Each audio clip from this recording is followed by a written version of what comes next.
Dean Thomas here alongside with Dr. Rhadi Ferguson at the UFC Fan Expo, and I want to ask you a question. With your expertise, this guy knows everything. I mean, this guy's got PhDs, this guy's got background in everything. In your expertise, what is the most important thing that you think a fighter could use in order to progress in his career? Well, I tell you what, oftentimes a lot of us spend so much time training physically, especially in MMA. We spend time doing boxing, wrestling, judo, jiu-jitsu, gi, no gi, even strength and conditioning. And I think sometimes we spend so much time on the physical attributes of progressing physically that we forget that the most important domain really is the effective domain. And I think that the most important thing is being able to regulate emotionally.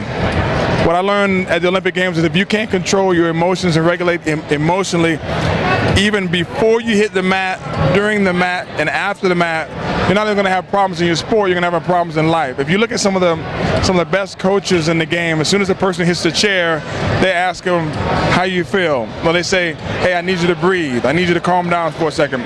Talk to me. What did you see? And some of the coaches, which I consider, or I put them in the amateur category, they get to yelling and screaming and barking instructions before they even get a read on how the athlete feels. Now, a lot of people think they can get that read or grab that read perceptively by what they see. But you got to understand that what you see could be a misrepresentation of what the athlete feels. Because if I ask you, how do you feel, and your arm is knocked off and you say fine, then hell, you feel fine. Doesn't matter what I see, okay? And oftentimes, we don't understand that the ability to emotionally regulate a fighter is going to allow them to be able to withstand punishment in a fight, 3 or 5 minute rounds. And the bad part about this, and the worst part about this, is that all these coaches out here who claim to be professional coaches, a lot of them spend so much time training people physically to get in shape, but they don't train them emotionally to get in shape. And what I do when I come in a consultant role is I ask them not only how your practice is structured, but how are they structured to enhance the person cognitively, effectively, and in the psychomotor domain. And a lot of them don't have an answer for that. They only train the physical side, and they say stuff like, we're just going to push and get through. You can't just say you're going to push and get through. There have to be quality and timed coaching cues during practice to make sure that the athlete can know what to do, can hear your voice, to push through the difficult spots so that you can train that during the fight. Because if you don't train the athlete to listen to you in practice, they're not going to listen to you during the fight. There you have it, and that, in my opinion, is an expert advice on this subject. I mean, it really doesn't get any better than that. Dr. Rhadi Ferguson knows what he's talking about, and you know, a lot of coaches and a lot of camps out there don't really understand these little details as far as being a fighter. This guy does. This guy really knows what he's talking about. Now, to change the subject a little bit, I'm going to ask you one more question. How do you feel about social media in order to enhance a fighter's career? Well, the one thing that I think a lot of fighters make a huge mistake with is not getting involved in the social media opportunities that are available online. These fighters don't understand the principle of multiplicity, meaning if I fight and I get paid, that's just one income stream. If I fight and I get paid and I got sponsorship, those are 2 income streams. But if I tape all my, this is too much information, but if I tape my training sessions, get sponsorship, and fight, and then after I win the fight, sell my training sessions as an inside view of what Dean Thomas did to prepare for Fighter X.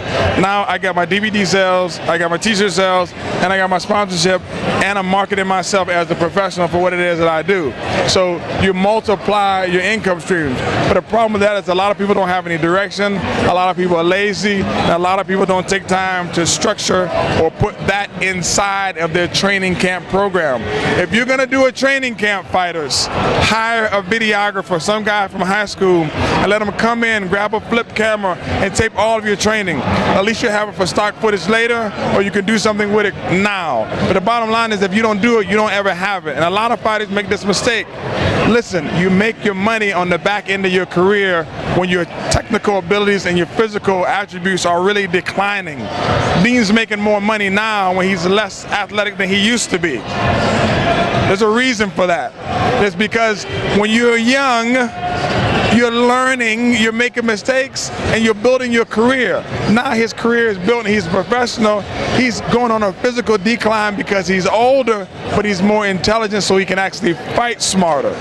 At this particular time, these are when a lot of fighters need to, like you are with the Next Great Fighter, a lot of fighters need to understand that they need to use their intelligence to not fight, but to create multiple streams of income. You own schools, you do private lessons.